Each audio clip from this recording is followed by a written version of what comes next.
We live in the foothills between Denver and Colorado Springs. Well, not exactly the foothills. It is 20 miles into the mountains. The closest structure to our house is 3 miles as the crow flies and about 12 miles by car. Look up remote in the dictionary, and you will see a picture of our cabin. I don't know why all houses in the mountains are called cabins. This is a house and a large one at that. Part of living like this is that you are much closer to nature.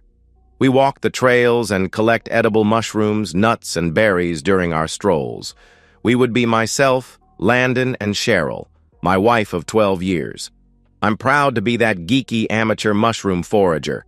I do the cooking in our home and I use almost everything found on our nature walks. The reason I was out walking alone today was to blow off steam and scheme. My mind is so scrambled right now. I'm not sure what to do. We had a talk last night. Honey, we need to talk. I spotted near a lingonberry bush a rare and deadly mushroom growing. If this is what I suspect, it's called a destroying angel and is extremely toxic. Less than an ounce can destroy your liver and adversely affect your kidneys. What makes this one especially deadly is that the early symptoms are easily confused with diarrhea.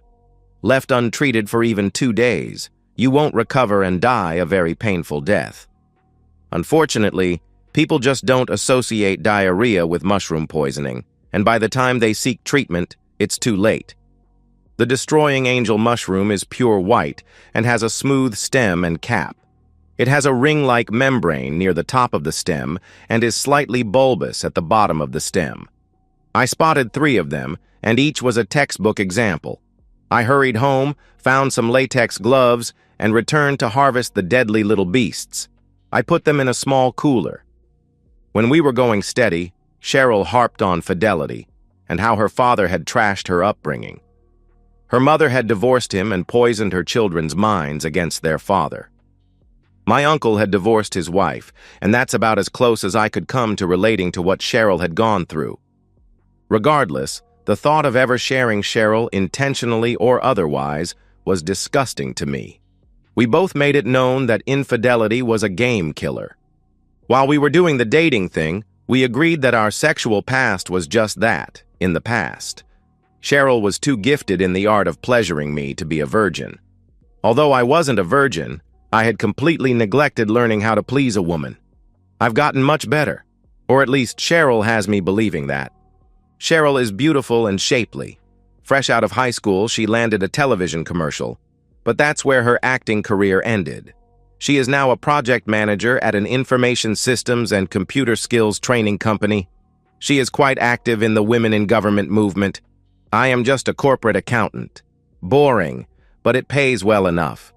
I've been Mr. Geek from early on. I knew deep down that if I had $1 for every woman who thought I was too geeky to date, sooner or later they would all want to date me. I'd watched from the sidelines as the ladies flocked to the money. Thankfully, Cheryl saw potential in me and we were now enjoying life together. Talks about starting a family were happening more frequently. Honey, we need to talk, kept banging around the insides of my skull. As your life flashes before your eyes, an overwhelming sadness descends upon you. Happily ever after might not be so happy. I sat on one of the stools by the island counter in the kitchen. Cheryl had no tears and didn't even look like she'd been crying. Determined would be the word I'd use to describe her face. I'm sitting. Go ahead, I answered. I know we never talked about our love lives before we met. We agreed that it was in the past. I'm ashamed to admit I was less than a good girl. When I was trying to start my acting career, I spread my legs to land the television commercial I starred in. I wasn't successful every time I spread them. And I care about that now because, I questioned. One of the agents who was intimate with me is trying to blackmail me, she replied. It's not like she didn't already have my attention, but I sat up straight. How is he trying to blackmail you? I questioned. I answered a call on my cell phone from what's supposed to be my mom. The caller ID said it was her. It was only after I hung up that I realized the actual number was not my mother's number. Anyway, the guy said he had a video of me that was ready to be shared. He knew what that birthmark on my inner thigh looks like. Not many people know about that, Landon. So he says if I treat him real nice, once a month, he'll keep that video under wraps.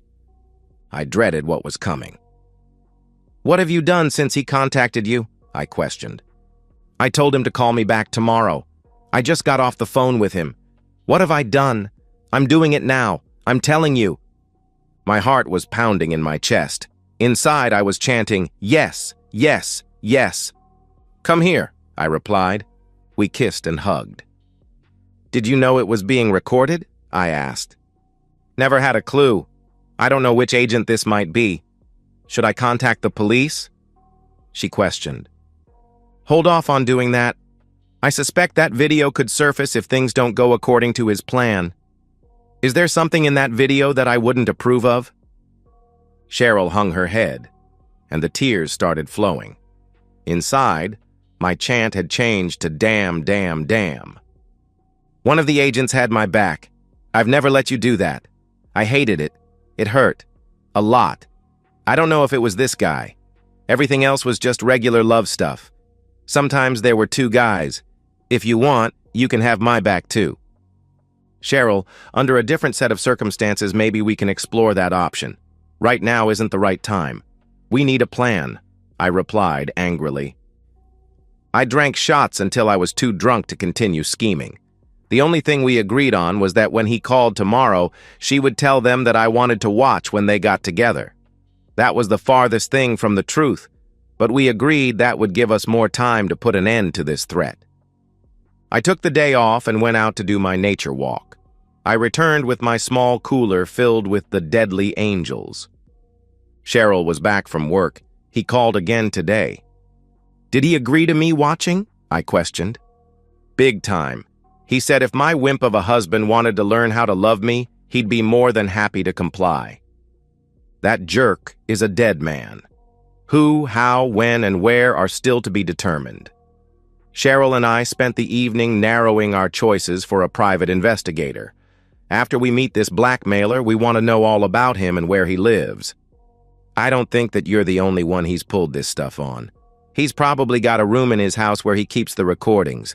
We need to find a way to destroy that collection. Cheryl talked with the investigator and she relayed how we were planning on an introductory meeting. Our intent was to give the investigator something to work with. As I pondered the things I could do and stay out of prison, I hatched a plan. Finding those mushrooms was pure serendipity. Normally, I would turn them over to the Colorado Mycological Society, where a mushroom expert would confirm their toxicity. Normally. Cheryl, when the blackmailer calls tomorrow, invite him to dinner Friday night. We can use the picnic tables in the campground back by the highway. There's a grill there and I can sear some steaks. Trust me. No questions. Cheryl gave me that.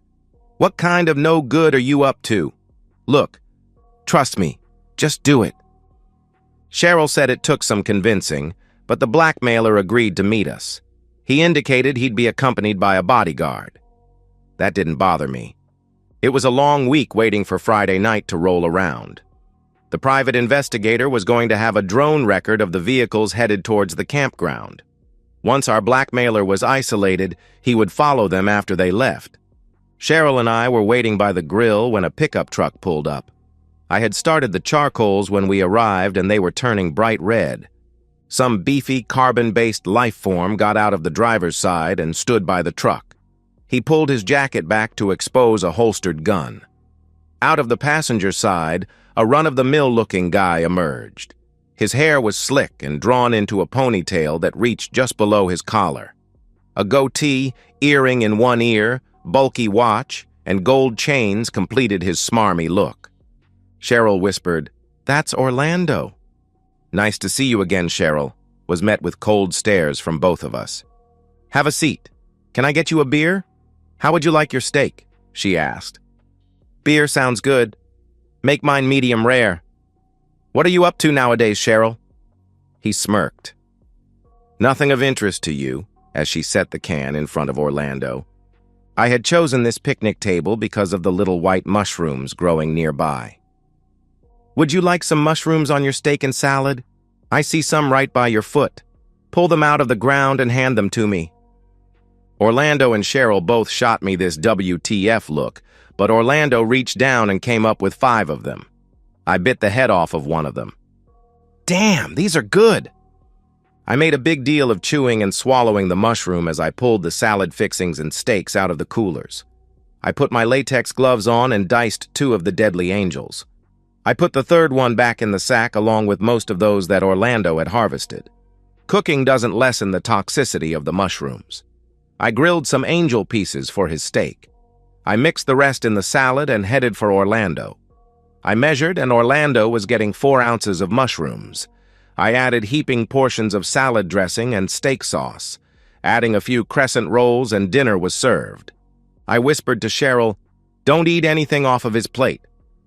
As Orlando enjoyed our hospitality, he smirked. "I was thinking you should come back to my place tonight, Cheryl." "Not going to happen. I'm never going where you could videotape me again." "Nice try, jerk," she replied. "Well then, let's go back to your place. My friend will have to watch it too. You don't mind that, do you, Wimpy?" He smirked. I jumped in. "We are not going anywhere tonight. We are here to figure out when and where works for all of us." "Okay. Let's meet at one of those motels I saw back by the highway. Why not tonight?"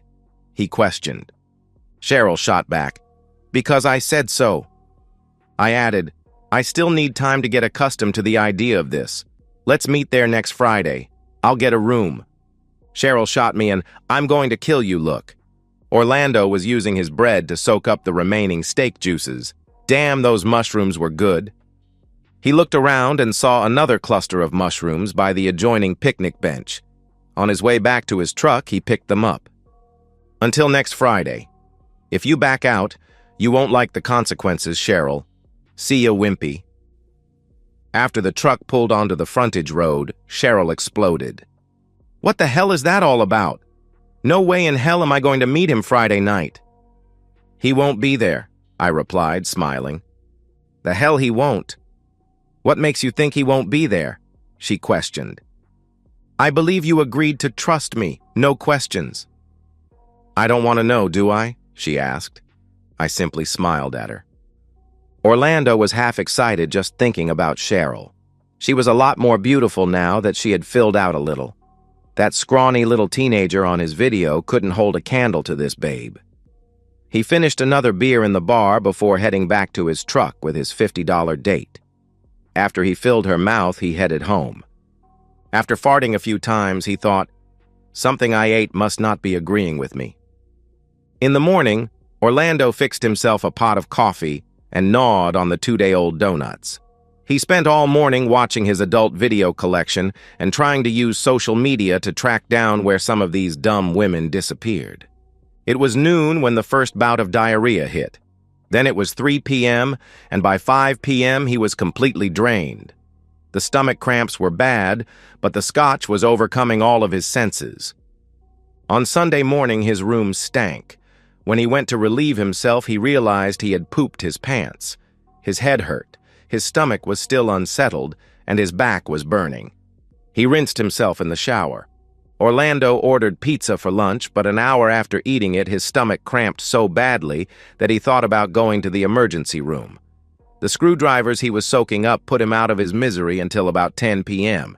He was running out of clean clothes. Leaning against the shower wall, he again contemplated going to the emergency room.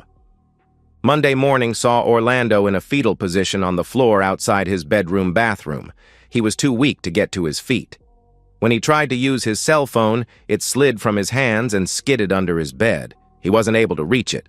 Tuesday afternoon, his cleaning crew found him unconscious and called 911. The investigator Cheryl engaged was able to uncover lots of information about Orlando, including where he lived. I kept checking the nearest hospitals until Orlando was discovered. It was Tuesday night. By Wednesday night, Orlando's house and all of its contents were a pile of ashes. Arson is suspected. A half-dozen empty 5-gallon gas cans were a pretty good clue. A very nervous Cheryl had just grilled me. "Landon, it's Friday. What's happening with Orlando?" "I told you he wouldn't be there. We can have a nice quiet meal here," I replied. What about his threat? She questioned. Just ignore it, I replied. Cheryl was just about to say something else when the doorbell rang. Mr. Nelson? Looking at his badge flipped open for me to see. That would be me. How can I help you, detective? I replied. We have reason to believe that Orlando Pierce has ingested a poisoned mushroom. He said he picked some when he met you for dinner a week ago, the officer questioned. He did pick a few wild mushrooms. I think I still have some as we didn't use all of them. Come on in while I grab them. I found the cooler in the garage and gave it to the detective. Here you go. How is Orlando? I questioned. On life support. I doubt that he'll make the weekend, the officer replied. Cheryl's eyes were sparkling. Let me know what else we can do to help, detective, I questioned, hiding my smirk. Will do. You folks have a nice evening. Cheryl watched until the detective's car disappeared down the mountain. I don't want to know. I don't want to know. I don't want to know, was the chant I heard as a naked Cheryl appeared before my eyes. Then she proceeded to give me the best love time of my life. Monday morning, when I asked which room Orlando was in, I was told he was no longer a patient. Wimp, that jerk.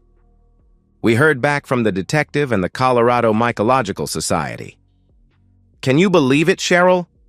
One of those mushrooms was a deadly angel. It killed Orlando. How lucky are we that we didn't eat one like Orlando did? The detective also said that someone torched Orlando's house while he was in the hospital. Talk about a run of bad luck. Cheryl wasn't buying it. Not more than an hour later, I enjoyed our love time. It was cute listening to her softly chanting, I don't want to know. And so, we've reached the end of today's story. Was it what you expected, or did it take a twist you didn't see coming? I'm curious to hear your thoughts. Share them in the comments below, and let's get a conversation going. If this story kept you hooked, make sure to hit that like button. And if you're new here or just haven't subscribed yet, now's the perfect time to join our community.